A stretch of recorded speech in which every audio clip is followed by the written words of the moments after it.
Diz assim, ó: não se esqueçam disto, amados. Para o Senhor, um dia é como 1000 anos, e 1000 anos como um dia.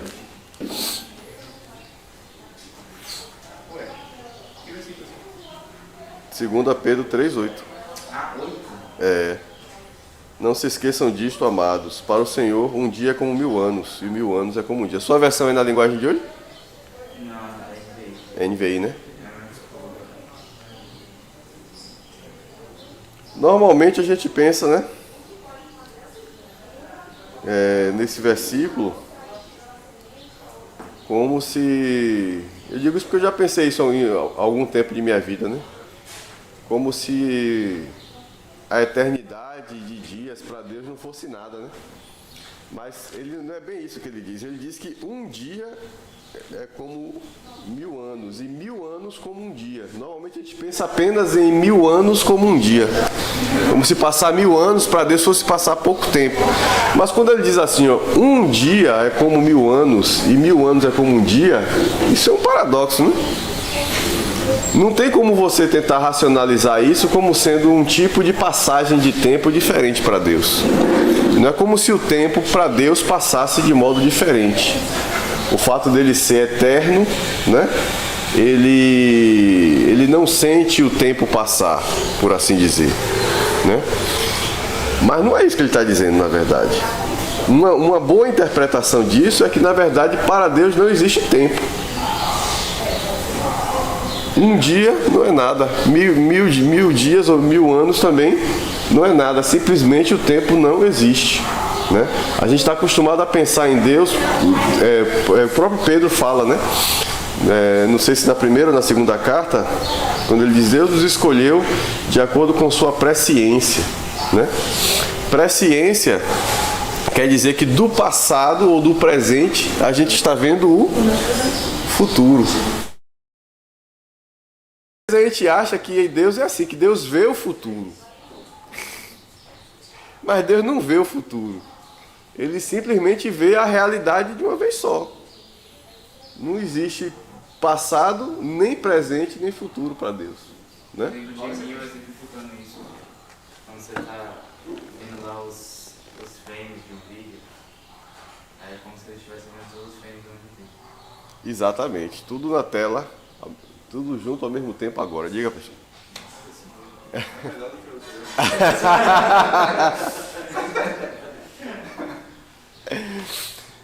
Quando a gente falou sobre os atributos de Deus, não me lembro se foi sobre os atributos de Deus ou sobre a salvação. Acho que foi sobre os atributos de Deus, na série de doutrinas, né? Eu cheguei a comentar sobre isso, né? É difícil você falar em predestinação no conceito mais calvinista, né, de que antes de tudo Deus nos escolheu, né? E falar também de livre-arbítrio nesse sentido, né, de que a gente é que escolhe ser cristão ou não, receber ou não Deus, né?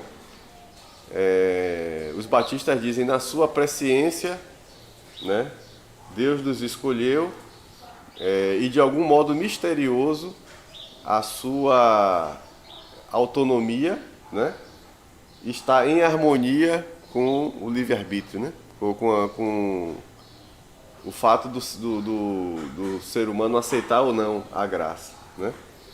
A gente fica no meio termo, a gente não se arrisca a dizer nem isso, nem aquilo, não bate pé firme, né?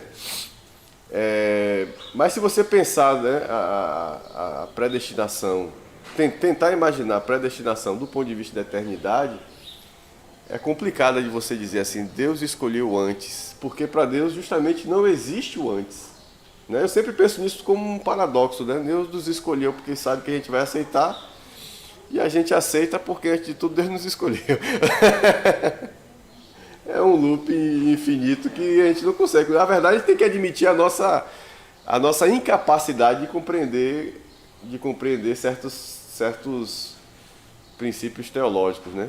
A gente aceita, mas nem tudo a gente tem capacidade cognitiva de compreender. Eu penso que a a predestinação se enquadra nessa categoria de coisas que a gente tem um vislumbre, mas como Paulo fala em Coríntios 13, é como se a gente estivesse olhando uma imagem meio distorcida num espelho antigo, né?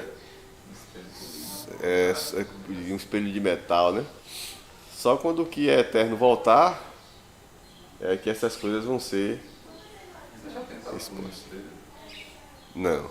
Depois tente pegar o metade todo dia. É uma experiência boa. Então vamos, Eu tentei, não tive muito sucesso. vamos ao texto, né? Ao livro. Ao livro, é. Deixa eu ver se meu Kindle aqui me ajuda. Ontem ele não quis ajudar.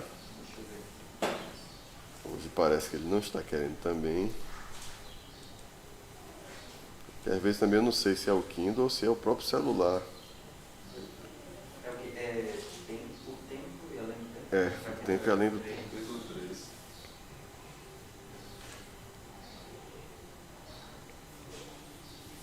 Pedro está com um livro, né? Alguém quer? Não. Tô vendo aqui, daqui a pouco quem vai querer sou eu. Peraí, mas deixa eu ver se tentar mais uma vez aqui.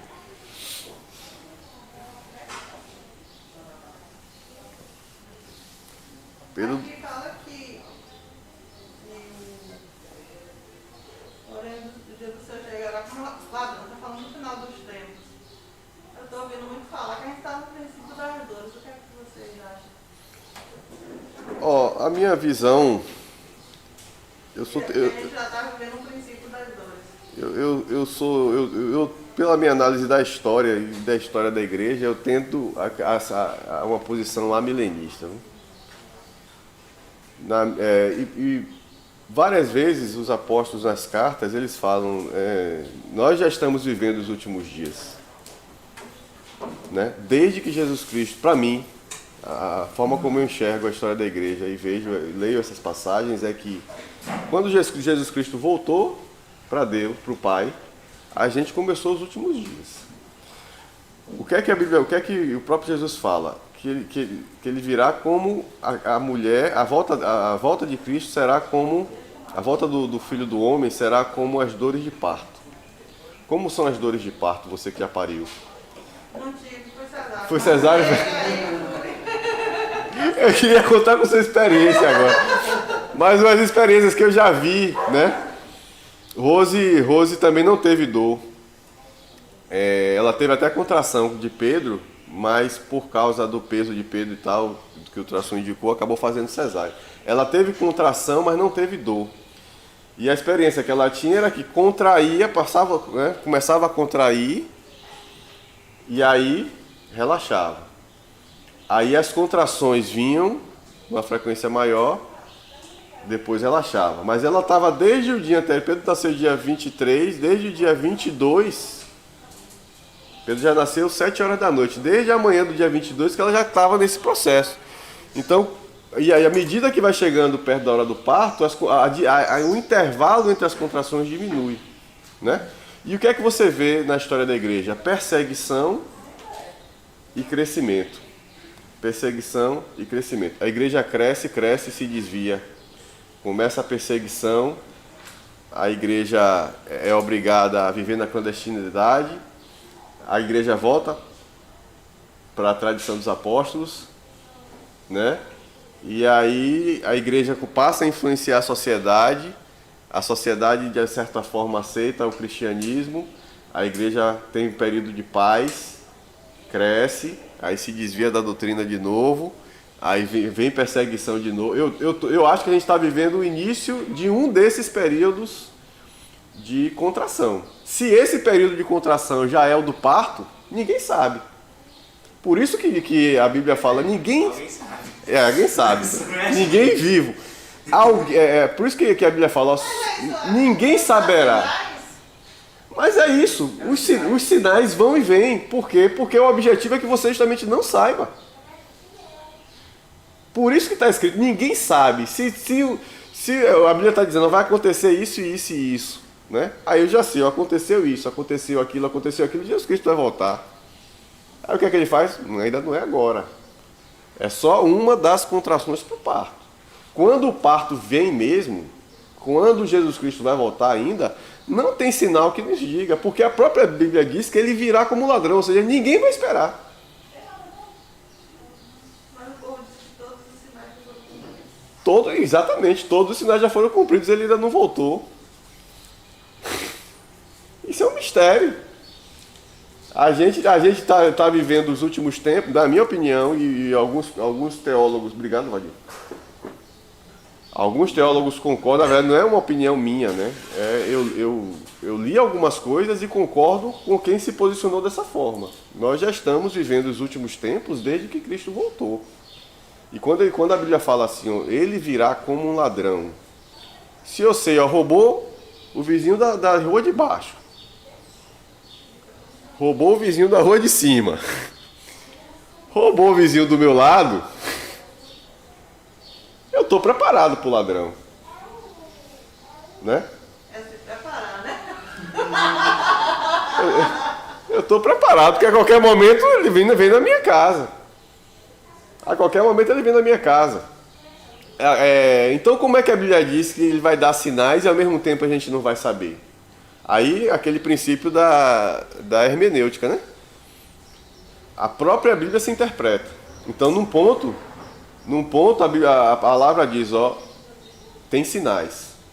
No outro ponto a palavra diz, ele virá quando ninguém espera. Aí você fica pensando, ó, como é que tem sinais e ao mesmo tempo ninguém vai esperar?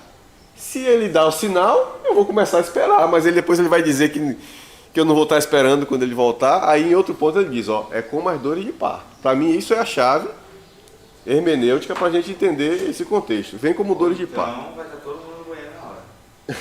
Como são... Possibilidades.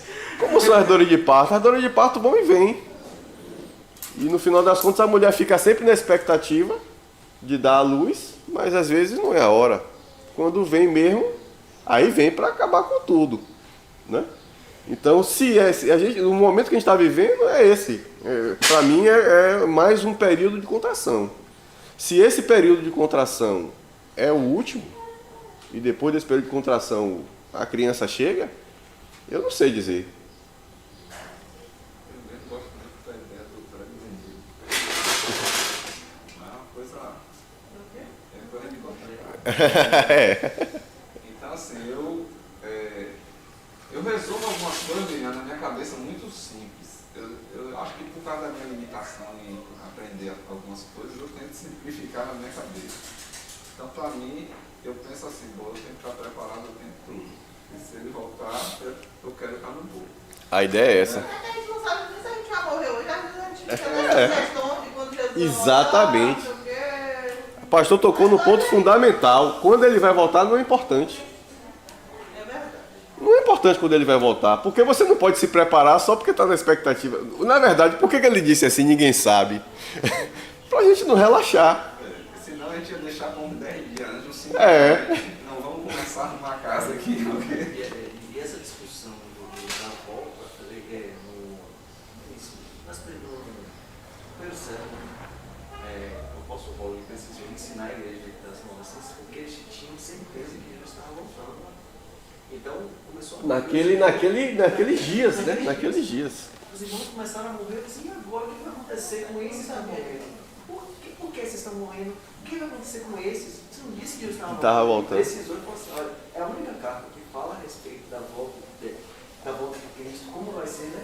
Ele fala, primeiro vai ressuscitar os mortos, né? Uhum. E depois nós seremos arrebatados.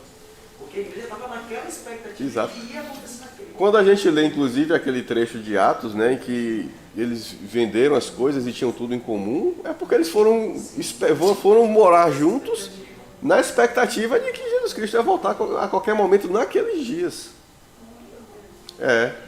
Então, quando Lucas fala, né, eles tinham tudo em comum e partilhavam pão, era a ideia mesmo de que eles estavam vivendo como se fosse vivendo numa vila, numa comunidade, né? Como acontece de vez em quando, tem esses malucos, né, que faz esses movimentos sectaristas, vai todo mundo morar numa fazenda, né? Normalmente não acaba bem esse negócio, né? Por que eles vão todo mundo morar numa fazenda? Porque o profeta do grupo falou, o mundo vai acabar tal dia. E eles tinham essa expectativa, né, de que daquela geração, Jesus Cristo ia voltar ainda, né? E ele não voltou até hoje. Para mim era porque o povo era unido, o povo era... Em algumas igrejas sim, né? Ele estava mais preocupado com o reino do que aqui na terra, por isso que o povo... Mas porque a expectativa de que naquele momento Jesus Cristo estava realmente voltando naqueles dias era tão grande que não fazia planos para o futuro. Então trabalhava para se manter no dia a dia, quem podia, né? Paulo escreve Qual o telefone que sua esposa está usando, meu filho? 9963 1123.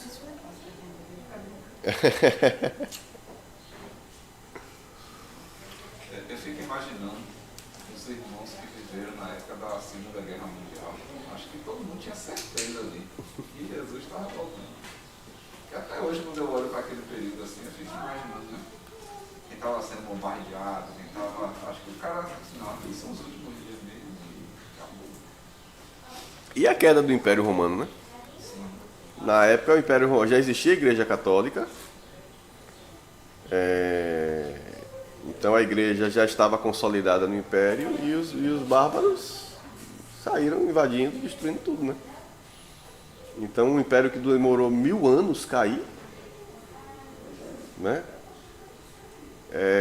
Os irmãos daquela época também devem ter imaginado a peste negra no século XVI. Não, foi na Idade Média ainda, não foi, Pedro? Acho que século XIV. 14, né?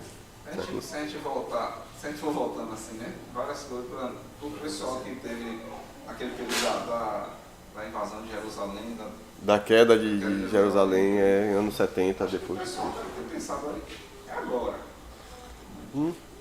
Inclusive, né, no ano 70, o templo de Salomão, quer dizer, o templo da época de Jesus, né? Que é o segundo templo, né? O segundo templo, né? É destruído, né? Completamente. Eu não sei se é Heródoto ou Flávio Josefo que disse que nas ruas de Jerusalém você andava, o sangue batia no tornozelo. Porque quem foi que invadiu? Esqueci o nome do imperador, mandou mesmo não deixar pedra sobre pedra.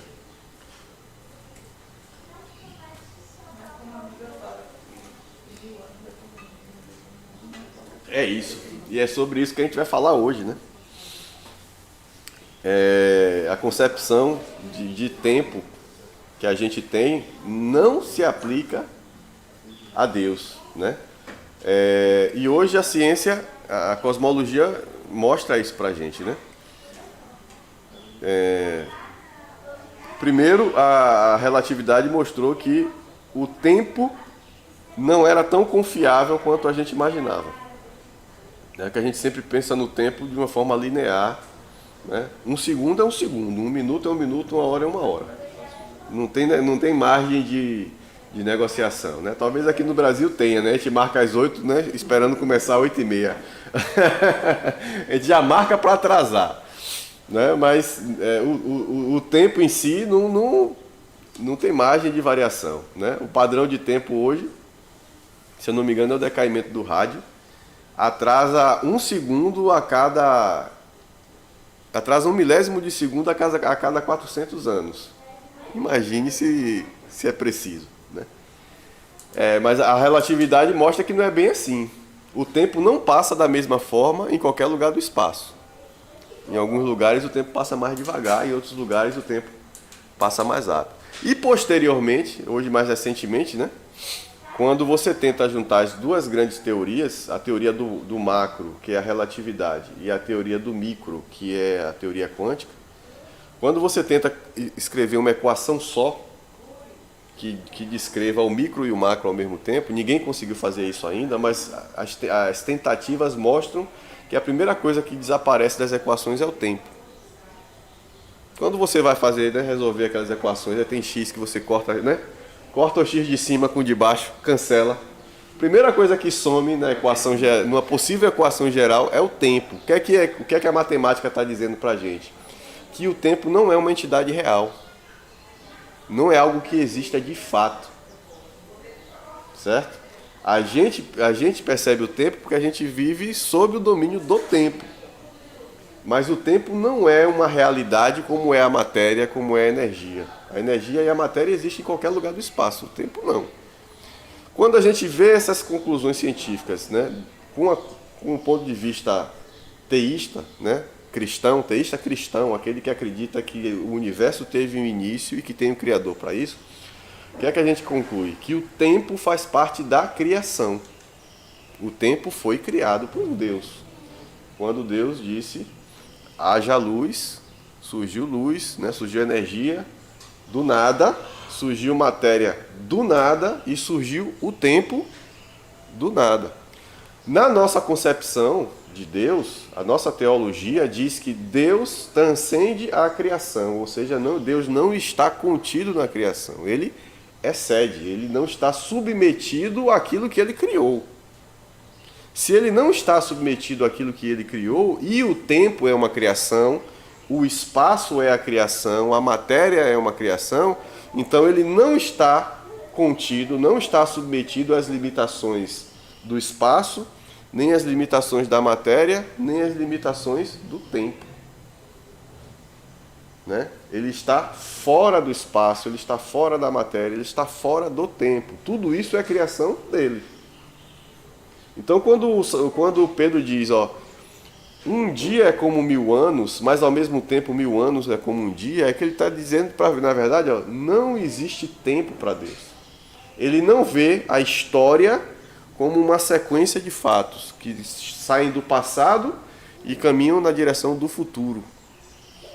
Ele olha para a história e ele vê tudo ao mesmo tempo. Isso talvez seja a forma mais simples de dizer uma coisa que a gente não consegue compreender, porque na verdade a gente estava falando de Kierkegaard, né, semana passada, que ele diz, se você está dentro da caixa, você não consegue compreender a caixa completamente. Só quem está de fora da caixa e que tem uma visão panorâmica não está envolvido, né? Normalmente a gente diz, a história dirá, porque quem está envolvido nesse momento presente não tem noção exata das coisas que estão acontecendo. Quem olhar para esse tempo daqui a 20 anos, 50 anos, 100 anos, vai compreender muito melhor o que está acontecendo agora do que nós mesmos. Né? Então, como a gente está dentro do tempo, a gente não consegue enxergar uma realidade em que o tempo não existe, compreender uma realidade em que o tempo não existe. Né? Por isso que tem um princípio também reformado, né? A respeito da salvação. Just now, but not yet. Né? Agora, mas ainda não. Né? Tem até uma música do Palavra Antiga que Marcos canta assim, né? Marcos Bezerra. Meu lar está pronto, mas ainda não. É um paradoxo, é um paradoxo pra gente. Hã? É agora, mas tem que esperar. É agora, né? O meu lar é agora, mas eu tenho que esperar. O reino de Deus está aqui, mas ainda não. Nós estamos salvos, mas ainda não. Né? A nossa salvação já está concretizada na eternidade, mas Cristo ainda não voltou para buscar a sua igreja. Na eternidade já. Na eternidade é tudo ao mesmo tempo. Ele começa já dizendo assim, o capítulo, né? É bobagem achar... Hoje eu estou sem relógio, viu? Descarregou. É bobagem achar que ao ler um livro você nunca pudesse pular algumas páginas. Eu confesso que foi uma das coisas que mais trouxe conforto para mim quando eu estava lendo esse capítulo, foi isso que Deus falou. Se Deus disse que eu não preciso ler um livro todo, então agora eu vou começar a pular as partes chatas. É bobagem achar que ao ler um livro você nunca pudesse pular algumas páginas. Todas as pessoas sensatas têm a liberdade de fazer isso quando chegam a um capítulo que acham que não terá utilidade para elas. Neste capítulo vou falar sobre algo que pode ser útil para alguns leitores, mas que para outros pode parecer uma complicação desnecessária. Se você for do segundo tipo de leitor, ou seja, que acha que não precisa mais de complicação do que a sua vida já é complicada, então eu lhe aviso, cadê? Me perdi tudo. Não é nota não, tio, peraí. Vamos tirar, pronto, me atrapalhei. Então eu lhe aviso para não se preocupar com este capítulo e passar direto para o próximo. No capítulo anterior, abordei superficialmente a temática da oração e, enquanto isso estiver fresco em nossas mentes, gostaria de lidar com uma dificuldade que algumas pessoas encontram em relação à verdadeira natureza da oração. Olha como ele aborda o problema do tempo para Deus, né? Quem aqui assistiu aquele filme Todo-Poderoso? Uma das sacadas que eu achei mais interessante do filme é quando a personagem de Jim Carrey se senta no computador para responder as orações. Aquela parte acho que paga o filme, velho. Que Ele tava cansado de ficar ouvindo na cabeça dele, ele fez um site. Um site, para receber as orações, né? Aí ele começa a responder os e-mails, né? Das orações. Aí daqui a pouco ele só chega e-mail, ele usa a super velocidade divina, responde tudo em questão em fração de segundos. Quando ele coloca um botão para responder tudo com sim. Velho, causa um caos. O interessante é que quando ele acaba de responder todo mundo, ele aquele satisfeito, pega até um chazinho, né, para tomar assim. Aí daqui a pouco a caixa de mensagem top em top de pedido de novo, né? Aí ele faz isso que Pedro falou, né? Bota lá uma resposta automática para si e instala o caos no mundo. É interessante a comédia, né? A visão que o ator tem, e aí também é um ensino teológico, né? Deus não pode dizer sim para todo mundo, né? Senão... Eu penso sempre no jogo de futebol, né? Tem crente dos dois lados, né? Tem crente que é Vitória e tem crente que é Bahia, né? Às vezes na mesma igreja. Teve isso aí com a loteria. Porque tava todo mundo pedindo pra ganhar na loteria. Aí a loteria saiu por um centavo. Pra cada um. Eu me lembro de uma época que o pastor Roberto Amorim, que hoje é pastor de proclamação, ele era pastor da Igreja Batista do Cordeiro, fica na boca do rio. E muitos atletas do Bahia e do Vitória moravam ali perto, porque era... e levou um tempo que o goleiro reserva do Bahia, Washington, acho que era Washington o nome dele, era a ovelha de pastor Roberto, que é Vitória doente, né? Roberto é Vitória mesmo, doente, era o Washington o nome dele? Acho que era o Washington. O Washington era a ovelha dele, ele era goleiro reserva do Bahia e congregava lá e ele fazia questão, de antes de jogar, ligava para o pastor Roberto e pedia oração.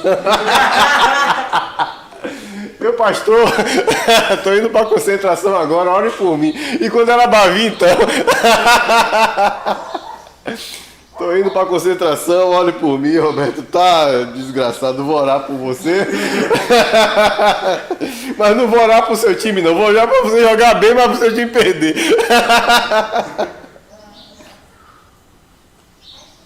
Aí ele continua aqui, né? Certo homem se reportou a essa dificuldade ao me dizer: posso até acreditar em Deus, tudo bem. O que não consigo engolir é que ele entenda a milhões de seres humanos que o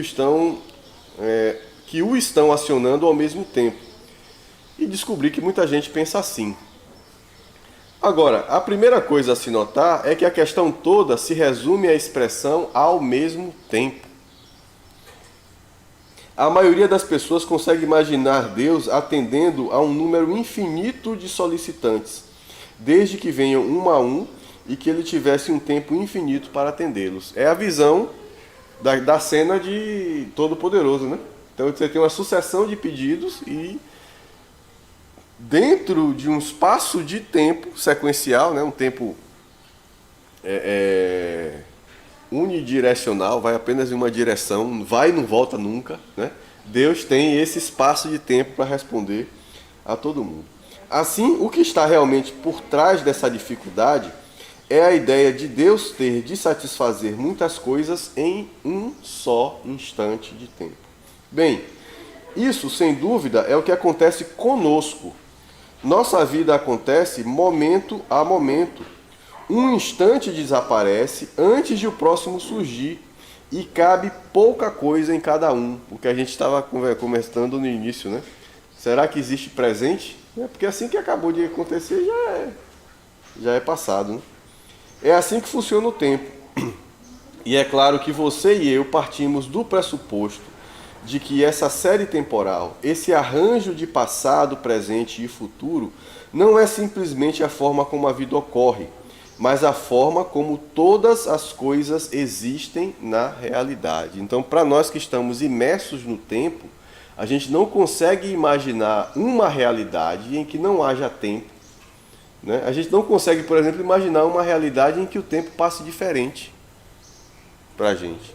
Mesmo que a gente tenha sensações, né, de passagem de tempo diferentes, por exemplo, nas aulas de matemática, com certeza, 1 segundo demorava 1 hora para terminar, né? Mas o recreio, que demorava 15 minutos, parecia que não demorou nem 2, né?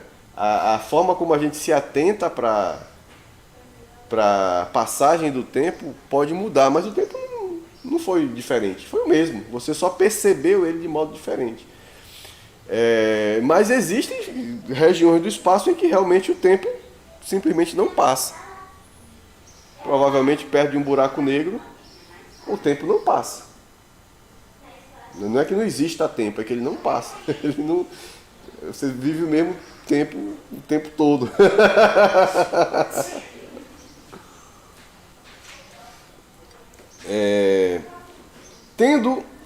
Tendemos a presumir que, assim como nós, o universo todo, inclusive Deus, esteja sempre avançando do passado para o futuro. Mas muitos estudiosos não concordam com isso.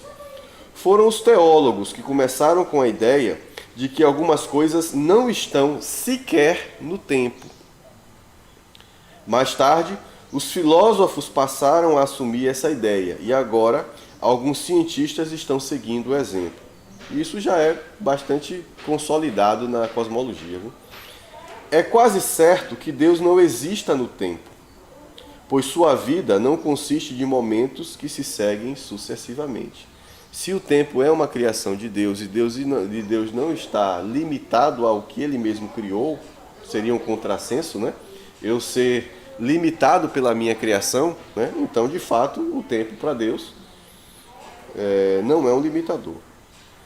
E não é um limitador nesse sentido, de que Deus um dia vai morrer, ou de que Deus pode ver o futuro, né? Não é um limitador nesse sentido, é que realmente o tempo para Deus não importa, não existe, não é um fato relevante, né? Se 1 milhão de pessoas está orando para ele às 10h30 da noite de hoje, ele não precisa ouvi-los todos em um fragmento de tempo que chamamos de 22h30.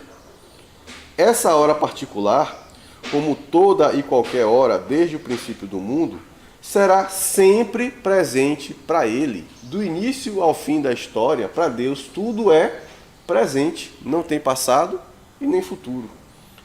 Dizendo de outro modo, ele tem toda a eternidade para dar ouvidos à oração relâmpago lançada para ele por um piloto cujo avião está prestes a cair e explodir. Ou seja, ele não vai estabelecer prioridades, né? Ele não vai, vou parar aqui porque aquele ali está precisando mais de mim do que os outros. Não é assim. Isso é difícil de entender, eu sei. Mas me deixe tentar ilustrar com algo que, embora não seja igual, é bem parecido com isso. Suponha que eu esteja escrevendo um romance. Rapaz, eu achei fascinante essa analogia. Ele é o rei das analogias, né? Suponha que eu esteja escrevendo um romance e afirme: assim que Maria parou de trabalhar, ouviu uma batida na porta.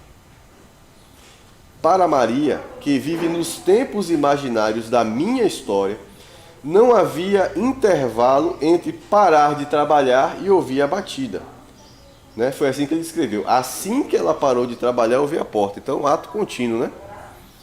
Mas eu, que sou o criador de Maria, não vivo absolutamente nesse tempo imaginário. Entre escrever a primeira parte daquela sentença e a segunda, eu poderia ter ficado sentado por 3 horas, imerso em pensamentos sobre Maria. Ele poderia ter escrito assim que Maria parou de escrever e pensado 3 horas, como é que eu vou concluir essa frase? Aí ele resolve escrever, ela abriu a porta. Né? Para Maria, que é um personagem da história criada por ele, foi imediatamente. Para ele poderia ter durado 3 horas. Tem uma música chamada João Valentão, de Dorival Caymmi. Ele escreveu a metade em Itapuã uma parte dessa música em Itapuã, e terminou a outra parte 10 anos depois na cidade do Rio de Janeiro. Demorou 10 anos. Eu acho que é por isso que a gente cria a fama de ser lento e preguiçoso. A gente deve isso ao senhor Dorival Caymmi. Ele demorou 10 anos para terminar a música. Né? Ele começou a escrever, não achava como terminar e também não se estressou com isso. Eu acho que isso é o lado bom de aprender a viver a vida como Caymmi, é que ele também não se aperreou com isso e foi vivendo a vida dele, compôs mais um monte de música. Um dia ele achou que tinha terminado, né? Que tinha... pra gente cantar música, uma música normalmente... A música fez sucesso? Fez, é uma das mais famosas dele, João Valentão. Então, famosa porque realmente foi um samba que fez muito sucesso na época e famosa por causa das lendas urbanas, né? A história, e é um fato comprovado. Se ele tivesse lançado antes, Não fazia assim, né? Não ia terminar do jeito que terminou, não ia ficar tão legal como ficou, né? E hoje a gente ouve a música em 3 minutos e não tem noção de que aquilo demorou 10 anos para ficar pronto, né? Entre escrever a primeira parte daquela sentença, eu já li essa parte, né? Poderia pensar nela como se ela fosse o único personagem do livro e por quanto tempo eu desejasse. Olha que interessante, é por isso que Deus, né? Deus conhece cada um de nós ao ponto de saber quantos fios tem na nossa cabeça, né? Para alguns é mais fácil, né? Saber quantos fios tem do que para outros, mas...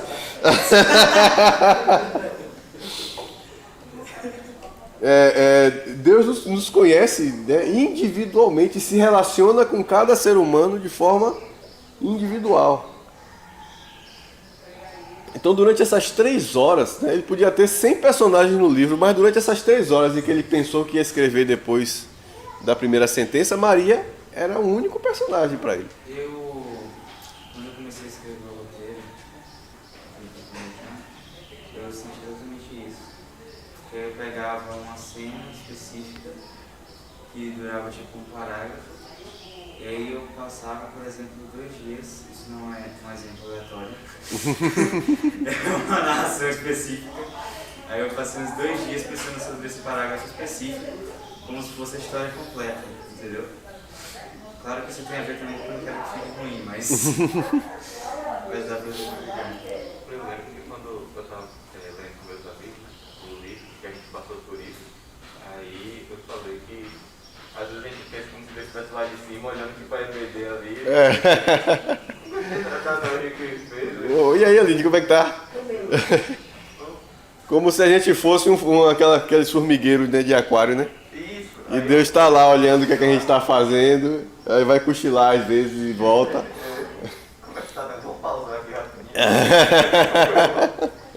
Mas acho que seria muito melhor se a gente pensasse que Deus ele acompanha a gente do início ao fim da nossa vida, do lado da gente, né? Individualmente, é acompanhamento personalizado. Poderia pensar nela, Maria, né, como se ela fosse o único personagem do livro e por quanto tempo eu desejasse. E as horas que eu gastasse fazendo isso não apareceriam de maneira nenhuma no tempo da história ou do tempo de Maria, né? O tempo no interior da história. Então o tempo que ele gasta fazendo Maria não aparece no livro. Como os 10 anos que Caymmi demorou para terminar João Valentão, não aparece quando você ouve a música.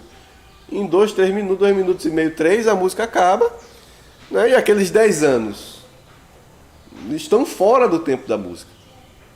Né? Da mesma forma que o tempo, entre aspas, né? O tempo que Deus gasta com cada um de nós, né? Está fora do tempo da nossa história, desse tempo que a gente vive. Sei muito bem que essa não é uma ilustração perfeita, mas ela oferece uma ideia clara do que eu penso ser a verdade. Deus não tem de correr para acompanhar o fluxo do tempo do universo. Da mesma forma que um autor não tem de correr junto com o tempo imaginário do seu próprio romance.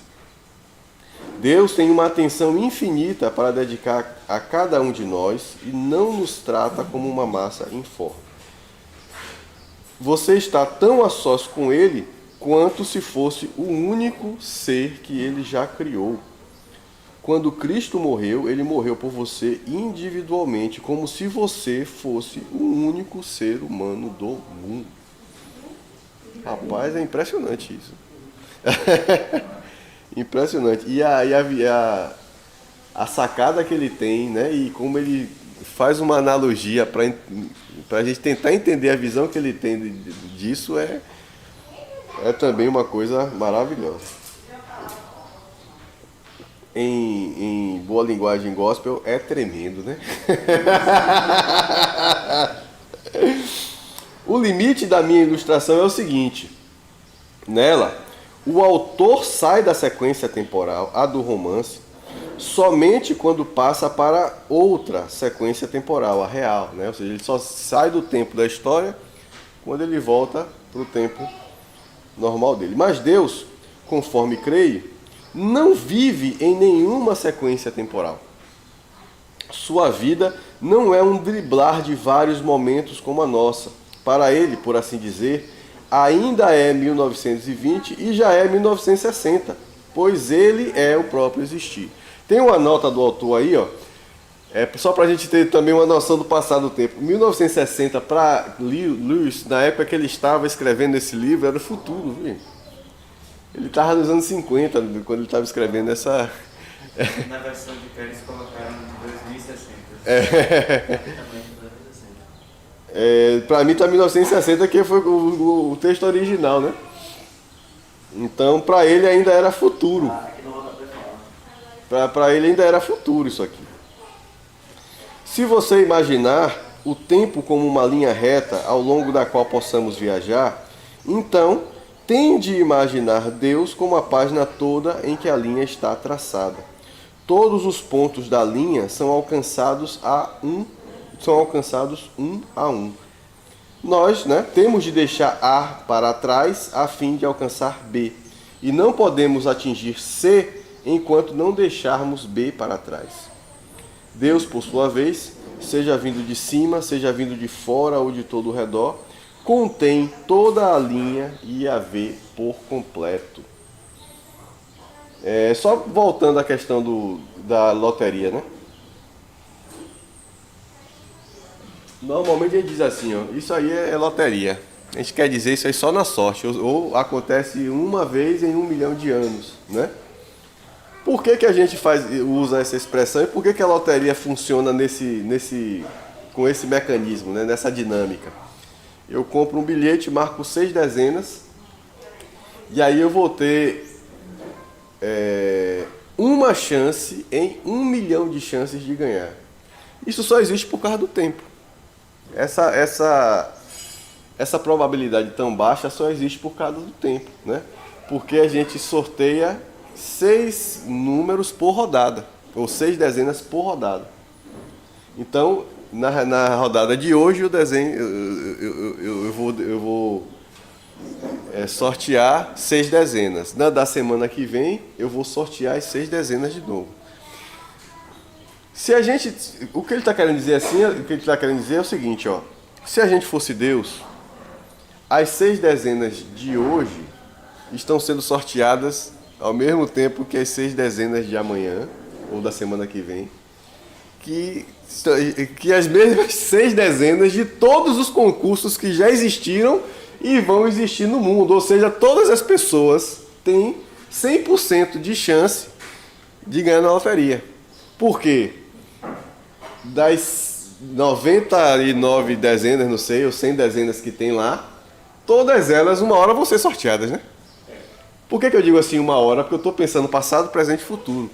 Se não existe passado, presente e futuro, todas elas estão sendo sorteadas agora, nesse mesmo momento. 00 quanto? Eu acho que é 01, né? Acho que são 99, acho que é de 01 a 99. Ninguém sabe. Ninguém quer se entregar. Ninguém quer se entregar. Meu avô, que era diácono, não pediu a telecena.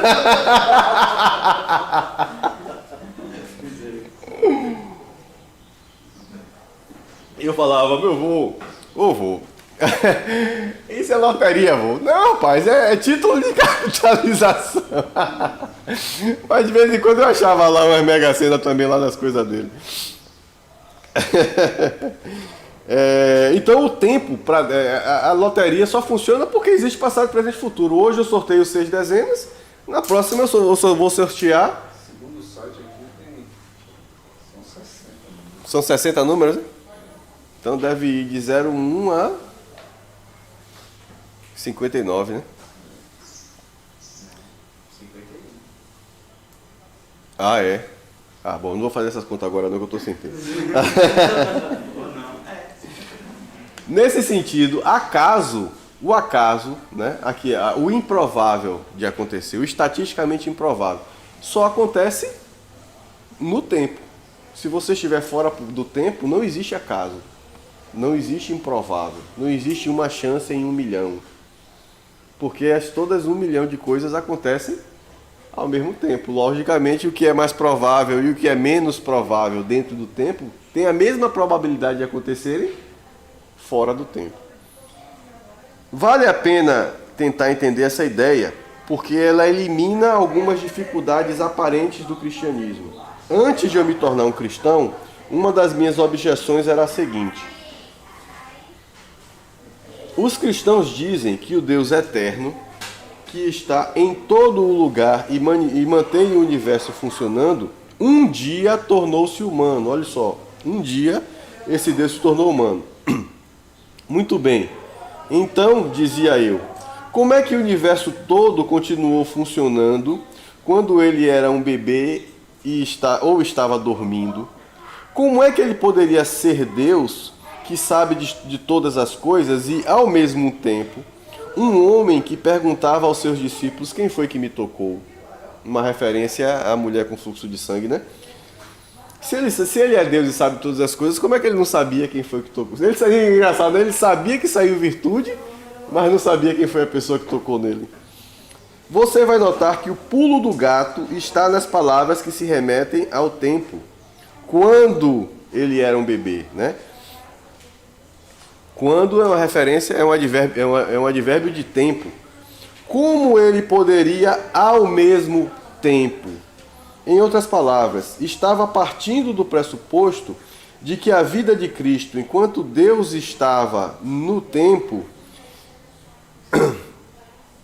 em outras palavras, estava partindo do pressuposto de que a vida de Cristo, enquanto Deus estava no tempo, e que sua vida como homem, Jesus da Palestina, foi um período mais curto destacado do tempo, da mesma forma que o período que eu passei no exército foi um tempo mais curto destacado de toda a minha vida. Peraí, eu vou ler de novo. Eu estava partindo do pressuposto... Na verdade, parece que a própria construção, a tradução aqui não foi muito boa, né? Ele estava dizendo assim: eu estava pensando no tempo de Deus aqui na Terra, como Cristo, né? Como eu penso na minha vida, ele falando, né? Na época em que eu servi ao exército na Primeira Guerra Mundial, né? Ele pensava assim: Deus tem uma linha temporal, como eu tenho. Em um período curto de minha vida, eu deixei a minha vida normal, né? Deixei a minha vida civil e fui para o exército. Passei 3, 4 anos no exército e depois voltei para a minha vida normal de civil. Aí ele imagina, ó, Deus tem a vida dele de civil, normal. Durante um período curto da vida dele, ele deixa essa vida de Deus e passa a viver como um homem. Vive por um período curto de tempo como um homem e depois volta a ser Deus. Então ele pensa em Jesus como Deus dentro dessa linha temporal, como se ele, Deus, tivesse submetido à mesma linha temporal que ele, homem, estava. Então o tempo de vida como Jesus, né, ele comparava ao tempo de vida dele como militar, ou o tempo de vida de Minho como estudante universitário, ou de Caleb como estudante do ensino médio. Caleb já está no ensino médio, né? Como se fosse um pequeno período da vida. E aí é que ele pergunta, como é que ele, sendo Deus, continuou tomando conta de tudo, se ele estava vivendo, né? O que aconteceu com o universo nesse período em que Deus deixou de ser o Deus Pai e se transformou no Deus Filho? pastor, o pastor tá na vibe das séries, né? Eu vou falar outro filme que chama Dogma. Quem é fraco na fé não pode assistir não, que vai ficar escandalizado. Mas o problema, a premissa de Dogma é que Deus some. Em um período curto de tempo, ninguém sabe onde Deus foi parar. Deus encheu o saco das coisas e desapareceu. Aí o mundo vira um caos. Mas é um filme muito bom, tem muita coisa para refletir. Só me chamando a atenção para você. 6 minutos? Não vai dar para ler tudo. Você que está Quer dizer, eu acho que dá. Se eu pegar agora de com força... Pra Deus não. É. Vou recorrer a 2 pessoas, a Deus e a Einstein, certo? Deus disse que para Deus o tempo não existe, né? E segundo, e para Einstein o tempo é relativo. Então... Nós estamos presos a esse bicho. Vou ligar o turbo agora. E eis a tendência geral de como a maioria de nós pensa com respeito a Deus. Imaginamos Deus vivendo ao longo de um período em que sua vida humana ainda estava no futuro, né? Deus, quando criou todas as coisas em Gênesis 1:1, né? Jesus estava no futuro. A sua vida como Jesus estava no futuro. Imaginando Deus vivendo ao longo de um período em que sua vida humana ainda estava no futuro. Em seguida, vem um período em que passou a ser presente. Depois, ingressando no período em que ele poderia olhar para trás e vê-lo como algo pertencente ao passado, né? Hoje, por exemplo, Deus estaria olhando para trás e pensando, rapaz, como era no tempo em que eu era Cristo, né? Mas provavelmente essas coisas não correspondem a nada em termos de fatos reais. Não se pode tentar enquadrar a vida terrena de Cristo em quaisquer relações de tempo com a sua vida como Deus, pois esta está para além do tempo e do espaço. Sugiro que, na realidade, trata-se de uma verdade eterna sobre Deus, que a natureza e a experiência humana de fraqueza, de sono e de ignorância, ou seja, Deus enquanto Jesus Cristo, né, como Filho, inclusas em toda a sua forma divina. Esse capítulo tem alguns problemas de tradução, né? Algumas fraquezas estejam de alguma forma inclusas em toda a sua vida divina. Ou seja, essas fraquezas que Jesus experimentou como homem, né? Isso está incluído na essência de Deus, na eternidade. E afirmo que essa é uma verdade eterna sobre a sua natureza, né? Ou seja, o que nós vivemos, como Moisés fala, fomos criados à sua imagem e semelhança, né? A teologia destaca 3 pontos, né? Que é a volição, né? A vontade, a racionalidade e o relacionamento, né? De alguma forma, e se eu não me engano, a quem é que Paulo escreve que ele diz? Acho que é aos Gálatas, aos Colossenses, que ele diz, Deus experimentou a nossa vida, né, para inclusive experimentar as nossas limitações, as nossas fraquezas. Ou seja, a empatia é uma realidade da natureza divina.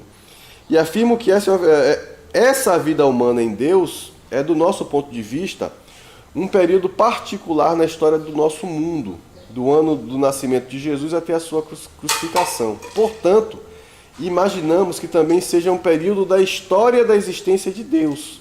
Entretanto, Deus não tem história, pois ele é completa e absolutamente real demais para ter uma.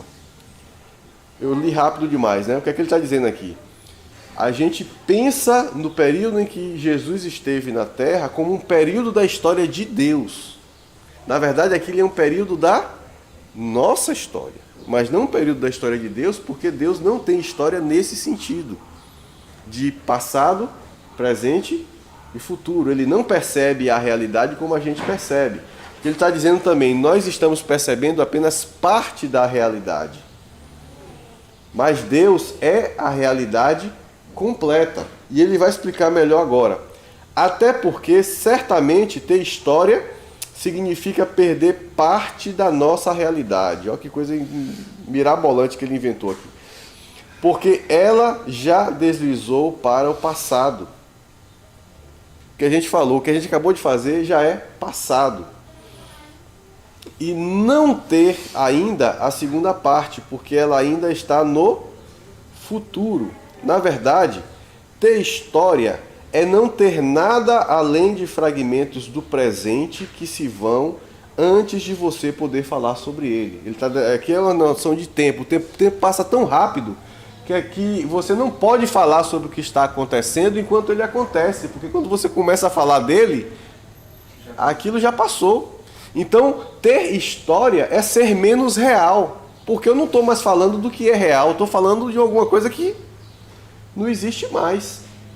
Então, Deus é o máximo da realidade justamente porque ele não passa. Ele é presente e é real o tempo todo, completamente. Justamente porque a expressão o tempo todo para ele não se aplica. Não existe tempo. Deus nos guarde de pensarmos nele dessa forma. Até mesmo nós podemos ter a esperança de não sermos relegados a isso. E aí ele está fazendo uma citação à nossa própria eternidade. Pastor, me dê... Só falta menos de uma página aqui. Outra dificuldade que temos quando acreditamos que Deus esteja no tempo é esta. Todos aqueles que acreditam em Deus creem que Ele sabe o que eu e você faremos amanhã. Mas e se Ele sabe que eu vou fazer isso ou aquilo, como é que posso ter a liberdade de fazer outra coisa? Aí o calvinismo vai dizer você, de fato, não tem liberdade. Como ele é anglicano, né, ele não pensa da mesma forma que os calvinistas, que os reformados pensam. Não existe livre-arbítrio. Bem, surge aqui, mais uma vez, a dificuldade de pensar que Deus progrida ao longo de uma linha do tempo. Da mesma forma que nós, com a única diferença de que ele é capaz de enxergar o futuro e nós não. Bem, se isso fosse verdade, se Deus previsse nossos atos, seria muito difícil entender como podemos ter a liberdade de não praticá-los, né? Já que Deus já sabe, eles já estão praticados antes mesmo da gente praticá-los. Mas suponha que Deus esteja fora e além da linha do tempo. Nesse caso, o que nós chamamos de amanhã é visível para ele da mesma forma que o que chamamos de hoje. Todos os dias são agora para ele. Ou seja, ele não se lembra de você fazendo coisas ontem. Ele simplesmente vê você fazendo essas coisas. Pois embora você tenha perdido o dia de ontem, ele não perdeu. O ontem para ele ainda é agora. Ele não prevê você fazendo coisas amanhã. Ele simplesmente o vê realizando-as. Pois embora o amanhã ainda não ocorreu para você, já é para ele. Então o ontem, o hoje e o amanhã para Deus são agora. Você nunca supôs que suas ações neste momento fossem menos livres só porque Deus sabe o que você está fazendo. O que eu estou fazendo agora, eu acho que, né, não tem nada a ver com livre-arbítrio porque Deus está me vendo agora. Mas o que eu vou fazer amanhã tem problema com livre-arbítrio porque Deus já viu, já sabe o que aconteceu, então já está predeterminado o que eu vou fazer. Bem, Ele conhece as suas ações futuras exatamente da mesma forma, porque Ele já está no futuro e pode simplesmente observá-las. Em certo sentido, Ele não saberá da sua ação enquanto você não agir, em certo sentido, né? Não é como Deus tivesse, não é como se isso fosse uma limitação para Deus de não saber de alguma coisa. Então, em certo sentido, Ele não saberá da sua ação enquanto você não agir. Porém, no momento em que você tiver agido, já será agora para Ele. Essa ideia me ajudou bastante. Se ela não ajudar você, não se preocupe. Trata-se de uma ideia cristã defendida por grandes sábios cristãos. Grandes e sábios cristãos. E nada há nela que seja contrário ao cristianismo. Mas ela não está na Bíblia, nem em nenhum dos credos. Você pode ser um cristão perfeitamente bom sem ter de aceitá-la, ou até mesmo sem sequer pensar nesse assunto. Isso é o que a gente chama de especulação teológica, né? É a nossa curiosidade, a nossa necessidade de querer saber das coisas, e isso compartilhamos com Deus, né? A racionalidade é uma das coisas que nos faz ser semelhante a Ele, né? Que tenta nos fazer entender, que tenta querer nos fazer querer compreender aquilo que a gente ainda não compreende, né? É o princípio da ciência, né? É você querer entender aquilo que você ainda não entende. Os calvinistas estão errados ao pensar que Deus da eternidade predestinou o que a gente vai fazer. Eu não posso dizer que não, né? Eu certamente não sou calvinista, porque eu acho que tem mais coisa nesse angu do que do que parece ser, né, a questão da predestinação, né? Nesse sentido, a Deus olhou como se Deus estivesse no passado, né? Então, ou eu não entendi bem o que eles estão falando sobre predestinação, ou tem mais caroço debaixo desse angu do que essa doutrina, segundo o calvinismo, revela, né? Mas assim, isso é uma questão fundamental? Não. Eu vou deixar de ser salvo porque eu sou calvinista, ou sou arminiano, ou sou batista? Não, né? Não é um dos pontos nevrálgicos, né? É nevrálgico ou nevrálgico? Não sei, acho que é nevrálgico, da fé cristã. Quem está assistindo sabe dessa coisa de falar isso, né? Por hoje é só, né?